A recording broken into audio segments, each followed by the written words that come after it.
কর্মী সংকটের চড়াই উতরাই পেরিয়ে এগিয়ে যাচ্ছে বাংলাদেশি মালিকানাধীন কাঠি শিল্প।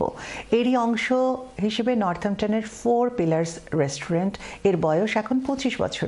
এ উপলক্ষে আয়োজিত অনুষ্ঠানে বক্তারা বলেন, কাঠি শিল্পকে বাঁচিয়ে রাখতে হলে তরুণ প্রজন্মকে আগ্রহী করে তুলতে হবে।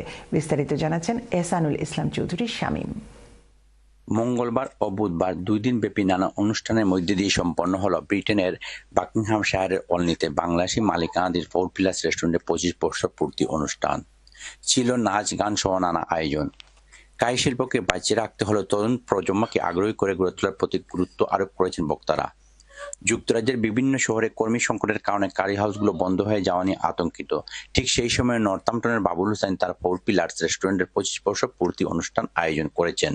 কারি ইন্ডাস্ট্রি এখন একটা দুঃসময়ের মধ্যে দিয়ে যায়, যেটা আপনার প্রাইস সংকট, যেটা প্রাইসের ঊর্ধ্বগতি, স্টাফ সংকট, সবকিছুর মধ্যে দিয়ে এই রেস্টুরেন্ট 25 বছর পূর্তি ফুরাইছে। Tonight is a very special celebration indeed.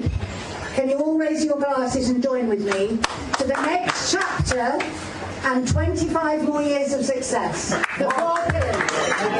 25 বছর পূর্তি অনুষ্ঠানে বিশিষ্টজনদের মধ্যে উপস্থিত ছিলেন মিল্টন কিং সিটি কাউন্সিলের মেয়র কাউন্সিলর ডেবি উইথওয়ার্থ, সাবেক মেয়র দিলওয়ার খান, বিসি এর press and publication secretary councillor Naz Islam, solicitor Prince Sadiq Chowdhury, Siraj Islam Rufa Miah, Jewel Miah ও মোহাম্মদ আলী সহ আর অনেকে।